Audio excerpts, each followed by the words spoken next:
안녕하십니까. 자, 기출문제 풀이 과정입니다. 앞에 있었던 기초 강의하고요. 기본 심화 과정 강의가 있었죠. 기초 과정은 적어도 한 번, 기본 심화 과정은 적어도 한 3번 정도 들으신 다음에 이 기출문제를 접근하시는 것을 추천드립니다. 자, 기출문제를 보는 이유는 우리 기출됐던 문제들을 분석을 해보면 기존에 출제됐던 것들을 그대로 출제를 하거나 또는 조금씩 바꿔서 출제하는 경우가 대단히 많습니다. 문제 자체가 문제 풀에서 추출을 해서 출제를 하기 때문에 그건 이제 추출해갖고 조금씩 바꾸겠죠. 예전 거하고 너무 똑같으면 안 되니까. 물론 이제 실수해서 아주 똑같은 문제도 출제되는 경우도 있긴 있습니다. 어쨌든 문제 풀에서 출제를 하기 때문에 기출 문제를 꼭 확인하셔야 돼요. 적어도 아무리 못해도 5년치 내지는 10년치 정도를 확인하셔야 됩니다. 그래서 어떻게 출제되는가, 출제 경향과 지문, 어떤 유형으로 출제가 되는가, 그 지문의 표현 같은 것들에 익숙해지셔야 돼요. 기출 문제를 보다 보면은 쉽게 공부하신 분들은 굉장히 어렵게 느껴지십니다. 공부 자체를 그냥 재밌게 쉽게 공부하신 분들은 이 기출문제를 굉장히 어려워하세요. 반면에 공부할 때 자체가 기본과정이라는 강의를 들으실 때 조금 어렵게 판례 같은 것들을 전문을 이렇게 밑줄 그으면서 읽어서 훈련하신 분들은 많이 이게 쉽게 느껴질 수 있게 됩니다. 그래서 기본과정, 심화과정을 좀 열심히 들으시고 좀 어렵더라도 그렇게 공부하시고 나서 어떤 형태로 출제가 되는가를 반드시 확인해 주시기 바랍니다. 간혹 가다가 인터넷 사이트 그 커뮤니티 같은 데 글을 보면 기출문제 필요 없다고 이렇게 써놓은 분들이 간혹 계세요. 책임지지도 못할 그런 글을 왜 쓰는지 모르겠어요. 본인한테만 어울리는 방법이겠죠. 그거는 기출문제 하지 않고 뭐 외울 거 살짝 이렇게 가볍게 외워가지고 쉽게 붙었다라고 써놓은 분들이 간혹 있는데 그 본인한테만 어울리는 거예요. 그거는. 그리고 그렇게 써놓은 합격글들은 대부분 거짓일 가능성이 아주 높습니다. 물론 이제 뭐 진짜로 그렇게 하신 분들도 있을 수 있겠지만 극히 드물어요. 이 시험은 정상적으로 공부하신 분들이 정상적으로 붙는 시험이에요. 그러니까 좀 전에 말씀드린 대로 조금 어렵게 공부하시고 기출문제도 반드시 5년치 이상을 확인하시기를 부탁드리겠습니다. 그다음에 이 기출과정은 여러분들이 미리 그 범위 내를 좀 풀어보시고 그 다음에 강의를 들으셔야 효과가 있습니다. 그냥 강의만 들어서는 의미가 없어요. 먼저 풀어보시고 강의를 들으세요. 자, 첫 번째 푸실 때 책에다 답을 체크하지 마세요. 메모지 같은 데다가 답을 체크해서 본인의 OX를 판단한 다음에 틀린 것들을 체크했다가 그 틀린 문제 해설에 귀를 좀 기울이자 말이죠. 이정환이는 어떻게 푸나? 그러니까 기출문제 풀이는 그 기출문제를 내가 풀어서 그 내용을 이해하는 것도 물론 중요하지만 이정환이가 어떤 방식으로 접근하는가 이걸 여러분들 걸로 만드셔야 돼요. 그래야 실전 가서도 본인 독자적인 방법이 아니라 이정환이가 푸는 방법대로 푸실 수 있게 훈련이 됩니다. 그거를 캐치하시는 거예요. 기출과정은. 그래서 메모지에 풀고 틀린 거 체크했다가 거기에 귀를 기울여서 들어보시고 그 다음에 다시 한번 풀어보신 거죠. 다시 한번 풀어보실 때 답이 기억나면 안 되니까 그 다음 한 하루 정도 지나서 다 까먹으니까 하루 정도 지나서 한번 풀어보시기를 권해드립니다. 그러면 답은 기억이 안 나도 어떻게 풀어도 그 과정 같은 게 얼핏 기억날 수가 있어요. 만약에 기억이 안 나는 문제가 있다 그러면 그건 또다시 체크했다가 그 부분을 한 번 더 들어주시기를 이런 식으로. 그래서 문제 2번 풀고 강의 2번 듣고 한 요 정도 과정을 여러분들이 기출과정에서 해주시기를 부탁을 좀 드리겠습니다. 자, 그럼 시작하겠습니다. 민법 총칙이죠. 총 5파트가 있죠. 첫 번째가 법률관계 및 법률행위라고 되는데요. 법률행위에서는 법률행위 종류와 그다음에 법률행위 요건 중에서 효력요건, 그 효력요건 중에서 확정성, 가능성, 적법성, 타당성 4가지. 그 중에서도 적법성과 관련된 단속 규정, 그 다음에 사회적 타당성과 관련된 반사회 질서 행위와 불공정한 행위, 그리고 법률행위 해석, 이런 것들이 집중해서 출제가 되죠. 그중에서도 반사의 질서 행위와 불공정한 행위 조심하셔야 되고요. 의사표시는 비정상적인 게 4개가 있었죠. 비진의 표시, 허위 표시, 착오, 사기, 강박. 그중에 이제 착오하고 사기, 강박이 조금 더 출제 비율이 높습니다. 왜냐면 허위 표시는 가장 매매하고요. 108조 2항의 제3자의 해당 여부 이제 그런 것들이 중요하고 그 다음에 의사표시록 발생 시기와 관련된 111조부터 113조까지 있죠. 그 조문 자체도 굉장히 잘 물어봅니다. 대리와 관련해서는 대리권과 관련해서 대리권의 범위와 제한 소멸, 대리행위와 관련된 현명, 그 다음에 복대리, 무권대리, 무권대리는 협의의 무권대리와 표현대리, 표현대리 중에서 126조 권한을 넘은 표현대리 이런 것들이 집중해서 나오게 되고요. 무효와 취소에서 무효는 유동적 무효, 토지거래 허가를 받기 전 거래행위의 문제. 취소와 관련해서는 취소권의 행사 여부와 취소의 효과 및 취소권 소멸, 추인, 법정 추인 이런 것들, 취소권의 단기 소멸. 부과는 조건과 기한, 조문 위주로. 그래서 한 문제, 두세 문제, 두 문제, 한 문제 요 정도 출제가 되죠. 그리고 어디서 출제가 되는가, 어디서 많이 출제가 되는가, 어떻게 출제가 되는가 그런 것들을 확인하는 시간이 되시길 바랍니다. 첫 번째 법률관계, 법률행위라고 나와 있는데 법률관계 파트에서는 크게 두 덩어리가 있죠. 하나가 법률관계 변동, 즉 권리 변동의 모습, 권리의 취득, 변경, 소멸의 각각의 유형들 요거 물어보는 형태 하나 하고요. 또 하나가 법률 사실이라고 해서 법률 행위와 법률 규정을 묶어서 법률 요건이라고 하는데 그 법률 요건을 구성하는 구성 요소가 있죠. 그걸 법률 사실이라 하고 그 법률 사실 중에서 의사표시하고 준법률 행위를 구별해달라고 그랬죠. 특히 준법률 행위 중에서 의사의 통지와 관념의 통지 구별해달라고 그랬습니다. 그거 물어보는 문제. 그리고 아까 말씀드린 대로 법률의 종류, 특히 단독행위 계약 구별과 단독행위 상대방 있는 단독행위 없는 단독행위 구별 잘 나오죠. 작년에도 상대방 있는 없는 단독행위 없는 단독행위 구별하라고 나왔죠. 그리고 이제 법률행위의 목적 요건, 확정성, 가능성, 적법성, 사회적 타당성, 마지막으로 법률행위의 해석 파트 이런 것들을 중심으로 해서 두세 문제가 출제가 됩니다. 자, 그러면 먼저 1번 보겠습니다. 단순 암기 형태죠. 이건 어떤 거죠? 법률 사실하고 법률 효과, 즉 권리 변동을 매치시키는 문제죠. 자, 1번은 승계라고 되어 있죠. 승계 취득의 문제죠. 아, 권리 변동이구나. 자, 권리 변동은 권리의 취득, 변경, 소멸로 나누죠. 취득은 원시 취득과 승계 취득이 있고요. 승계는 이전적 승계와 설정적 승계로 나누죠. 이전적이 특정 승계와 포괄 승계로 나누죠. 변경은 세 가지죠. 주체의 변경, 내용의 변경, 작용의 변경. 소멸은 두 가지죠. 절대적 소멸과 상대적 소멸. 이거 구별하라는 문제죠. 그 중에서 1번의 저당권 설정. 자, 지상권, 전세권, 저당권 같은 것들은 제한물권이죠. 제한물권을 설정하는 건 뭐죠? 설정적 승계죠. 여기 설정이라고 돼 있잖아요. 그럼 이전적 승계가 아니라 설정적 승계죠. 1번이 답이죠. 이렇게 1번의 답이 딱 나왔어. 그럼 2, 3, 4, 5번은 안 봐도 되는 거예요. 실전에서. 우리는 그렇게 훈련이 돼야 돼요. 명확하게 1번이 답인 거, 명확하게 2번이 답인 거 16문제가 나옵니다. 40문제 중에서 1번부터 5번까지가 정확하게 8개씩 답이 맞춰져 있어요. 그러니까 1번이 답인 게 8문제고 2번이 답인 게 8문제예요. 총 1, 2번이 답인 게 16문제예요. 그거 우리 맞춰야 돼요. 앞에 있는 것들. 이런 것들이 거기에 해당이 돼요. 그러니까 암기해야 되는 거죠. 자, 암기합니다. 지상권, 전세권, 저당권의 설정 같은 제한물권의 취득은 설정적 승계다. 기억하셔야 됩니다. 자, 2번은 뭐에 관련된 거죠? 법률행위 종류를 물어보는 거죠. 그 중에서도 단독행위하고 계약 구별해야 되는데 단독행위를 또 다시 상대방 있는 단독행위와 없는 단독행위 구별해야 되죠.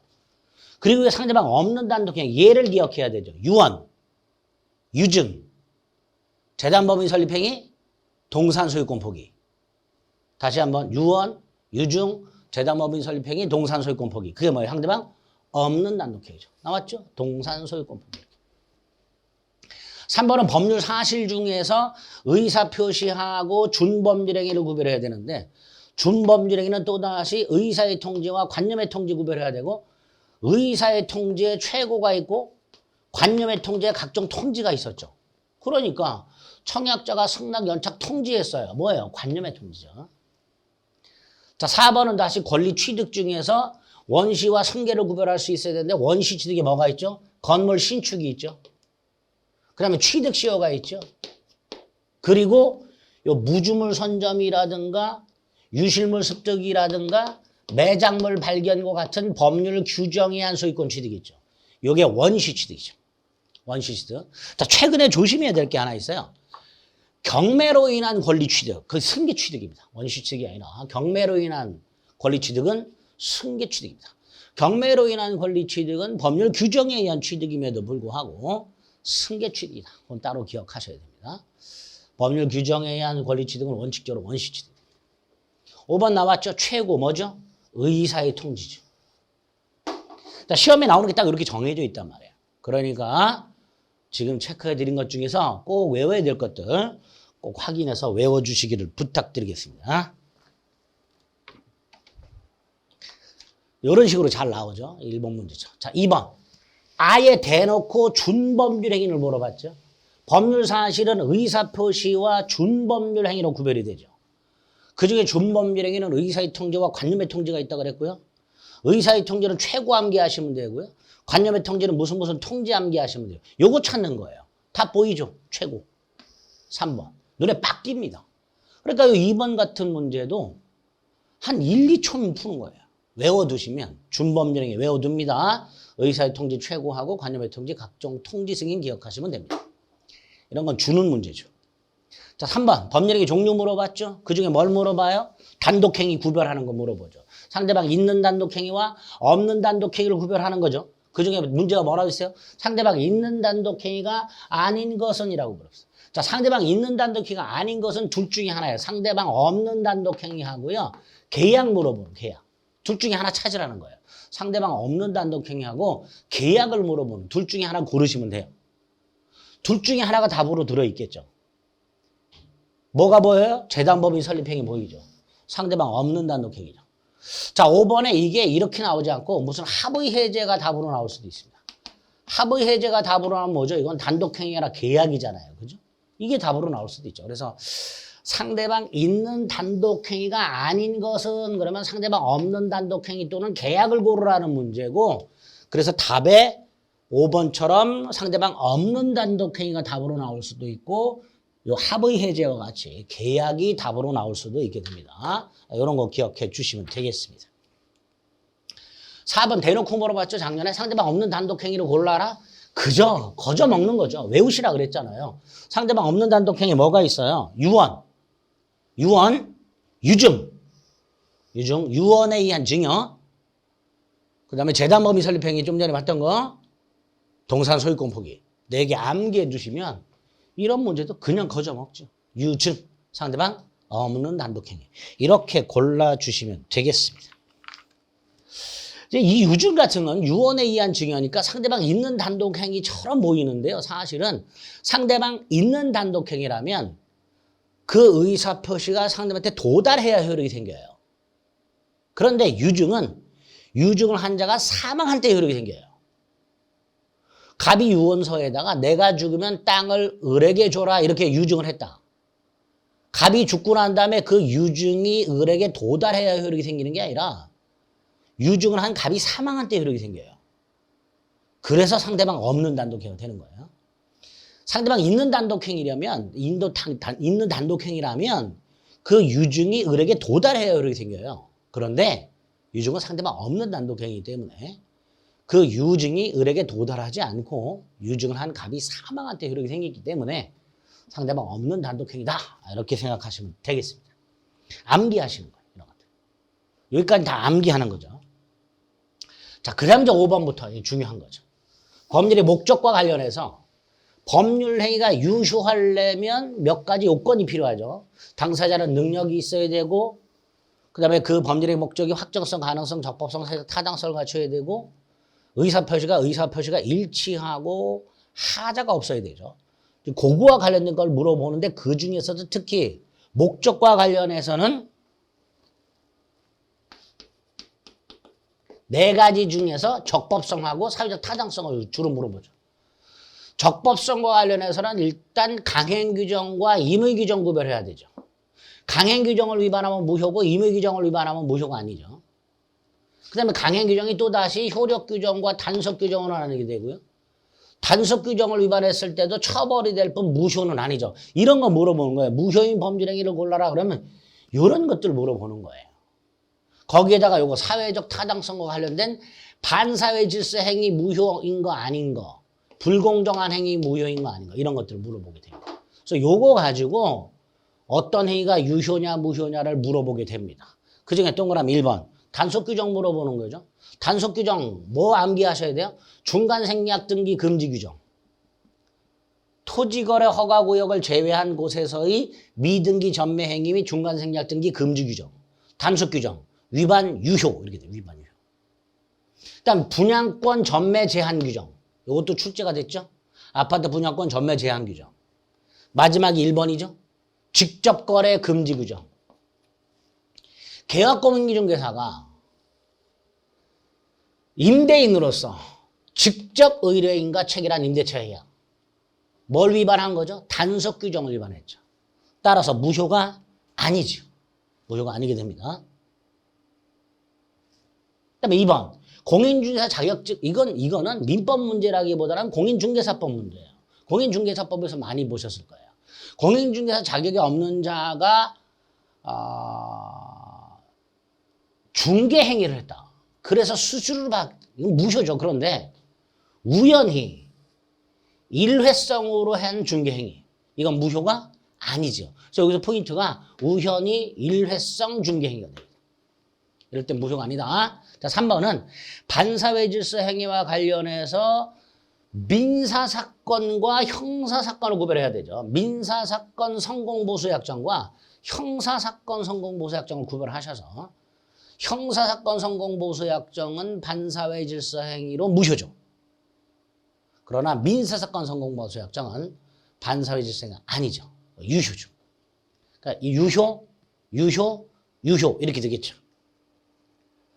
그럼 4번은 매도인이 실수로 상가지역을 그보다 가격이 비싼 상업지역이라고 칭했고 부동산 거래 경험이 없는 매수인이 이걸 믿고 실제 가격보다 2배 높은 대금을 지급한 매매계약. 자, 이 4번은 뭐가 문제가 되냐면 매도인이 사기친 거냐. 두 번째로 2배 높은 대금이니까 불공정한 행위냐의 문제가 생기는데 사기가 되려면 위법성이 있어야 되죠. 위법성이란 것은 신의 측에 반하는 건데 매도인이 일부러가 아니라 실수로 말을 했죠.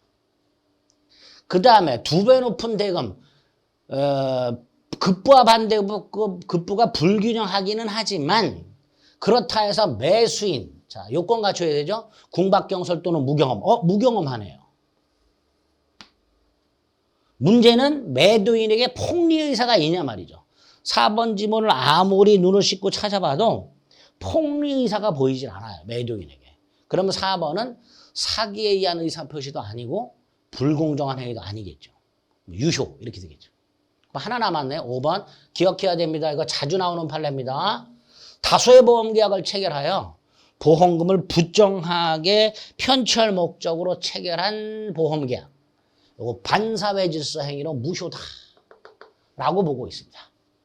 이런 식으로 5번 같은 문제는 목적과 관련된 법률의 목적 요건과 관련된 적법성과 사회적 타당성 요거 연결해서 우리 대법원이 무효다 아니다라고 판결해 놓은 것들을 최대한 많이 확인하셔야 되고 그중에서도 특히 단속규정 기억해야 돼요. 1번과 관련해서 단속규정 3개 암기하셔야 되고요.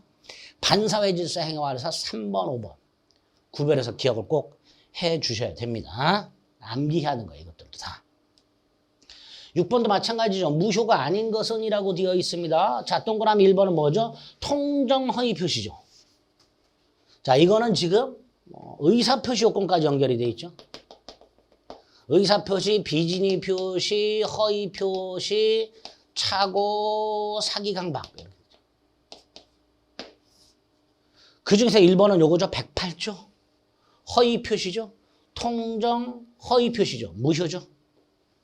자, 2번. 아까 외웠죠? 분양권 전매 제한 규정.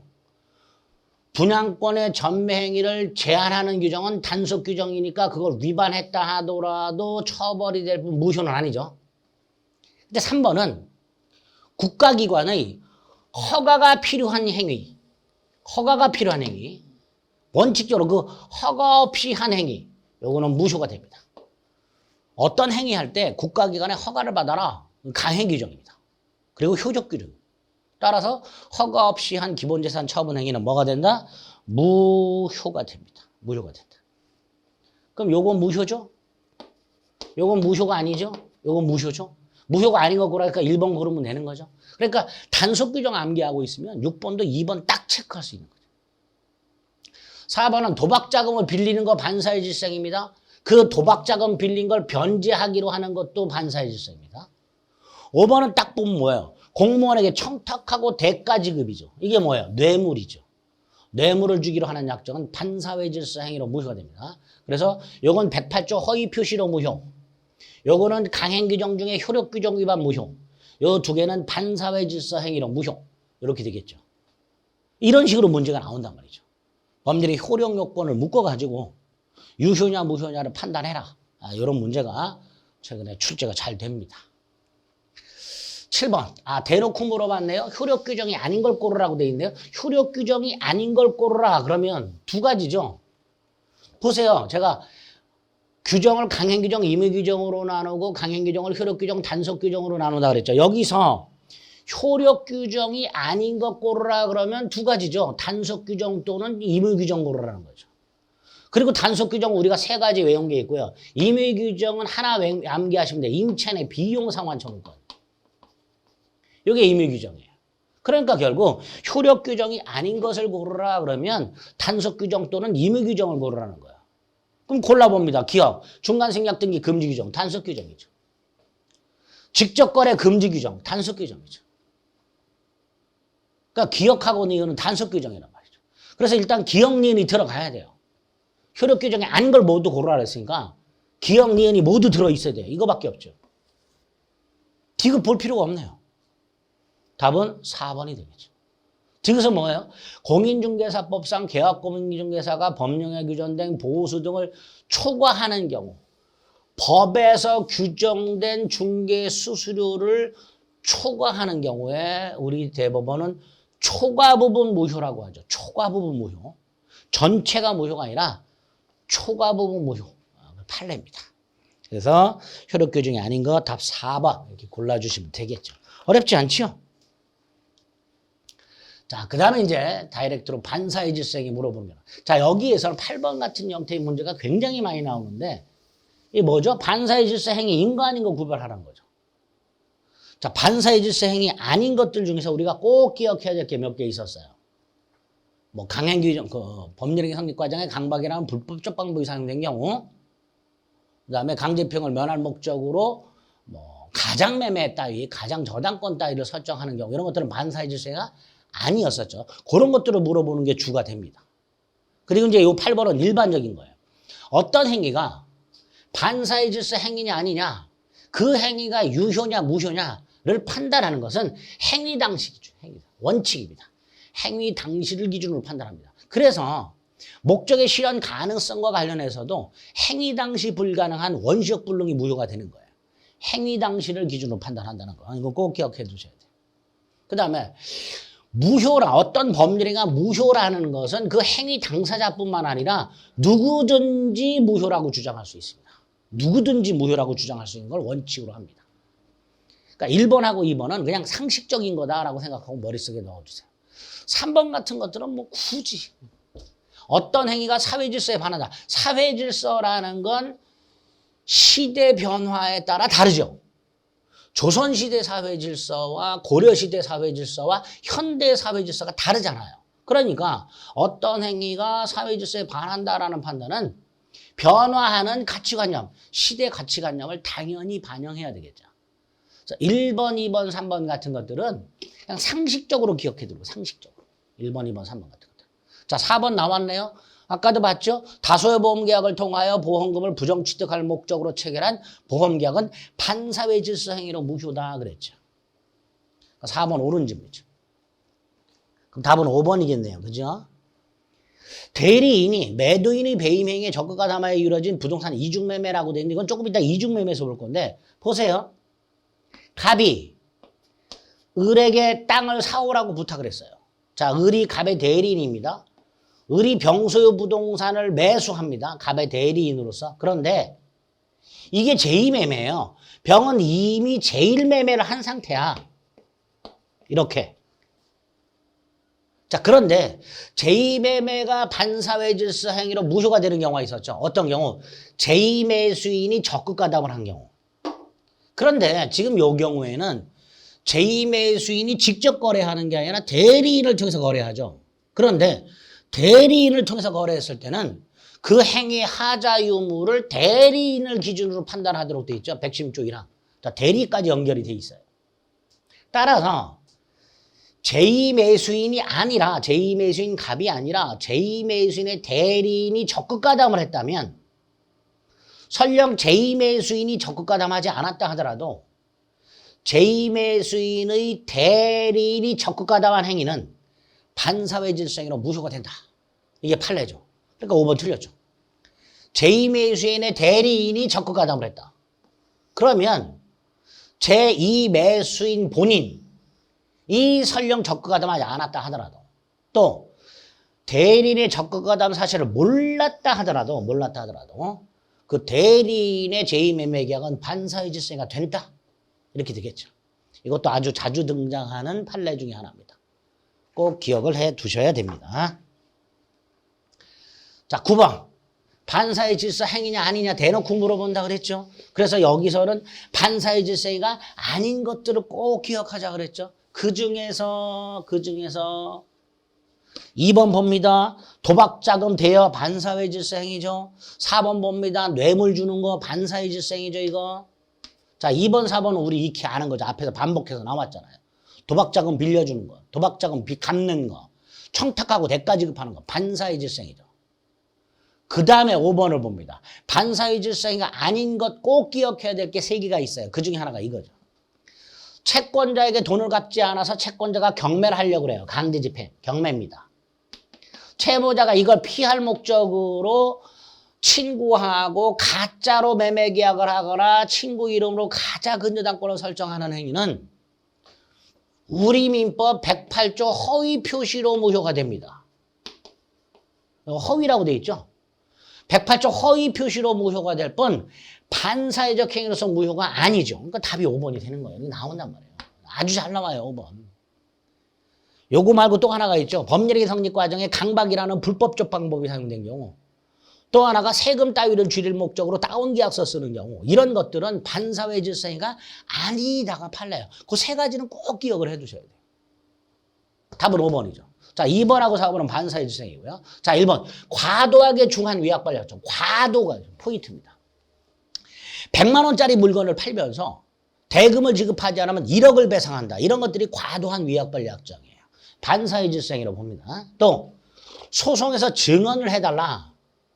그러면 돈을 주겠다. 근데 그 돈이 통상 인정되는 수준을 넘어. 그럼 반사회 질서가 됩니다. 넘지 않아. 그럼 반사회 질서가 아니죠. 두 번째, 허위 증언. 여기에 허위 증언이란 말이 들어가면 그때는 대가가 얼마냐를 따지지 않고 반사회 질서 행위로 무효가 됩니다. 그래서 증언과 관련해서 대가를 지급하기로 하는 건 나눠야 돼요. 그냥 증언이냐, 허위 증언이냐로 나눠서 허위 증언이라면 대가의 다소를 묻지 않고 반사회 질서 행위로 무효. 그냥 증언이라면 인정되는 수준을 넘었냐 넘지 않았냐로 나눈 다음에 넘으면 반사회 질서 행위로 무효. 이렇게 되죠. 넘지 않으면 무효가 아니고. 이런 식으로 하나하나 여러분들이 머릿속에 암기를 해 두셔야 됩니다. 답은 5번 있겠죠. 10번도 마찬가지입니다. 반사회적 행위로서 무효인 것을 고르랍니다. 자, 우리 반사회 질서 행위 아닌 거 찾아봅니다. 뭐가 보여요? 디귿의 민사소송 성공보수약정 보이죠? 민사사건 성공보수약정 보여요. 이건 반사회 질서가 아니었죠. 자, 그럼 디귿 들어있는 거 빼버립니다. 요거 빼고 요거 뺍니다. 문제가 반사회 질서 행위를 고르라 그랬으니까 4번, 5번 빼야 되죠. 그럼 1번, 2번, 3번 중에 하나인데 1, 2, 3번에 니은이 다 들어있죠. 니은 보니까 뭐예요? 보험금 부정편취 목적 보험계약. 이거 반사의 질서행위여서죠. 그럼 기억이냐 리을이냐인데 리을 보세요. 허위진술 대가라고 돼 있죠. 허위진술 대가라면 대가의 다소를 묻지 않고 반사의 질서행위로 무효라 그랬죠. 그럼 니은하고 리을이 답이죠. 답 이렇게 고르시면 되겠죠. 기억은 무효가 아니구나. 유효구나. 반사의 질서가 아니구나. 이렇게 되는 거죠. 몇 가지만 외우시면 이런 문제는 그냥 거저 먹는 거예요. 답 3번. 이렇게 골라주시면 되겠습니다. 11번도 마찬가지로 반사회적 행위에 해당해서 무효가 되는 걸 몽땅 고르라 그랬습니다. 자, 그 중에서 자, 우리 반사회 질서행위 아닌 거 3개는 꼭 기억하자 그랬는데 그 이유가 여기 있어요. 우리 첫 번째 외웠던 거. 법률의 성직 과정에 강박이라는 불법적 방법이 상행된 거. 요거는 110조 강박을 이유로 취소할 수 있을 뿐입니다. 니은 허위의 근저당권 설정 행위 108조 허위 표시로 무효가 될 뿐입니다. 디귿 세금 회피 목적으로 다운 계약서 쓰는 거죠. 실제 대금보다 낮은 금액을 낮은 금액으로 계약 체결했으니까 우리가 흔히 말하는 다운 계약서잖아요. 이거 유효해요, 그냥. 그래서 이 세 가지는 반사회 질서행위가 아니다. 꼭 기억해 달라. 제가 다시 한번 말씀드립니다. 기억, 니은, 디귿 세 가지는 반사회 질서가 아닙니다. 그런데 리을은 뭐라고 되어 있어요? 매도인의 배임행위에 적극 가담했다고 되어 있죠. 이거 반사회 질서행위죠. 답은 리을 하나 이렇게 되겠죠. 이렇게 쉽게 문제를 얼마든지 골라낼 수 있다. 답을. 자, 그 다음에 부동산 이중매매 정리하셔야 되죠. 자, 부동산 이중매매 꼭 기억해야 될 게 몇 개 있습니다. 갑이 을에게 땅을 팔았어요. 다시 병에게 팝니다. 원칙적으로 먼저 등기한 자가 소유권을 취득하고요. 제1매수인은 매도인에게 채무, 불이행 채무를 추구하는 걸로 정리가 된다 그랬어요. 이게 원칙이죠. 다만 제2매매 계약이 반사회 질서행위로 무효가 되는 경우가 있었죠. 그 예외죠. 자, 이때 제2매매 계약이 반사회 질서행위로 무효가 되려면 매도인의 배임 행위와 제2매수인의 적극 가담 행위가 있어야 되죠. 자, 이때 제2매수인의 적극 가담 행위는 제2매수인이 제1매매 사실을 알았다는 것만으로는 적극 가담이 아니죠. 알면서 적극적으로 매도를 요청해서 계약을 체결해야 된다 그랬죠. 이게 적극 가담이라서. 그래서 2번 제2매수인 병이 이중매매 사실을 알았다는 사정만으로는 적극 가담이 아니기 때문에 반사회적 행위에 해당한다고 볼 수가 없다. 옳은 지문이 되는 거예요. 그 다음 매도인의 배임 행위와 제2매수인의 적극 가담 행위가 있으면 이 제2매매 계약은 반사회 질서 행위로 무효가 되는데 이 제2매매 계약이 반사회 질서 행위로 무효가 되었을 때 효과. 첫째, 제2매수인과 거래한 전득자는 선악불문하고 소유권을 취득할 수가 없습니다. 즉 1번 정은 선이라 하더라도 제2매매가 유효다, 나도 유효다라고 주장할 수가 없어요. 꼭 기억해야 되죠. 1번 반사회적 행위에 해당하는 제2매매에 기초하여 제2매수인 병으로부터 부동산을 넘겨받은 선의의 제3자 정. 선이라 하더라도 소유권을 취득할 수가 없다. 제2매매 및 자신의 매매가 유효라고 주장할 수가 없다. 꼭 기억해야 됩니다. 또 하나는 이 무효인 병등기를 말소하는 방법, 을이 직접 말소 청구를 못하고요. 갑을 대위해서만 말소 청구할 수 있습니다. 4번이죠. 제1매수인은 제2매수인에 대하여 직접 이전 등기나 말소 등기를 청구할 수는 없다. 을이 할 수 있는 것 딱 하나, 갑을 대위하여 말소를 청구할 수 있을 뿐이다. 이렇게 되죠. 갑을 대위해서 말소를 청구할 수 있을 뿐이다. 두 가지는 꼭 기억하셔야 되고요. 세 번째로 을은 제2매매 계약을 채권자 취소권 행사해서 취소할 수 없다. 요거 하나 하고요. 마지막으로 을은 병에 대하여 불법행위 손해배상을 청구할 수 있다. 총 4가지 지문을 기억하시는 거예요. 그 중에서 1번이 답으로 나와 있죠. 3번은 뭐예요? 원칙적으로 먼저 등기한 자가 소유권을 취득한다고 그랬고요. 5번 이중매매는 제1행위가 매매가 아닌 경우 제2행위가 매매가 아닌 경우에도 확대되죠. 그러니까 제1임대차, 제2임대차 계약에도 적용될 수 있다. 이렇게 되겠죠. 틀린 것은 1번이 될 겁니다. 이런 식으로 문제를 골라주셔야 돼요. 자, 사례 형태로도 나옵니다. 13번. 갑이 자신의 X토지를 이렇게 매도하고 중도금을 수령한 후 다시 병에게 팔았어요. 그런데 문제 자체에서는 병에게 팔았고 등기까지 넘겨줬다라고만 되어 있지 병이 적극가담했다라는 말은 일단 없죠. 그러니까 동그라미 1번. 특별한 사정. 이게 뭐예요? 적극가담이죠. 적극가담이 없다면 원칙적으로 병이 소유권을 취득하죠. 그리고 을은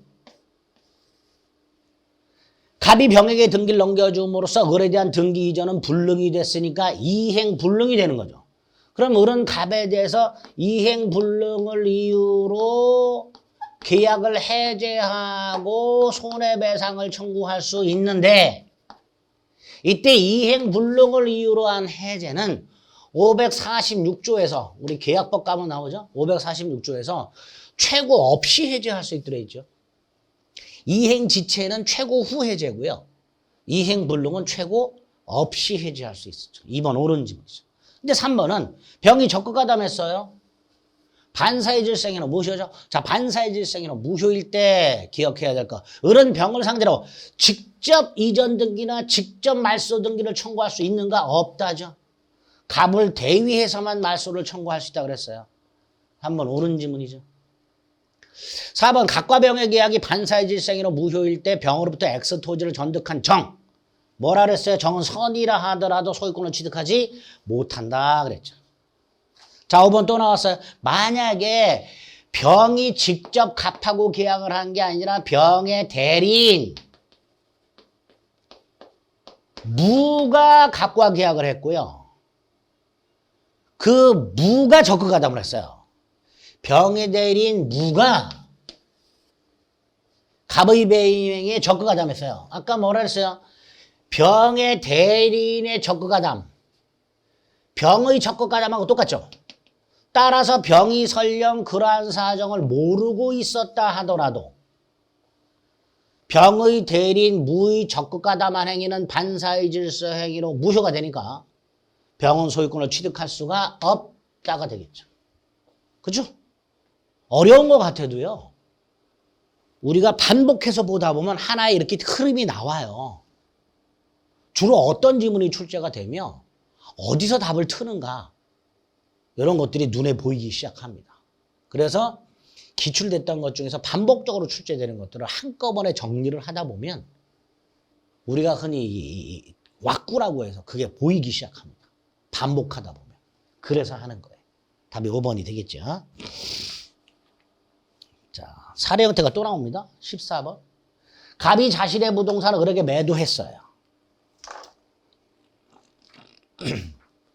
그 사실을 잘 아는 그 병이 갑의 배임행위에 적극가담했다. 14번은 아예 적극가담했다고 나왔죠.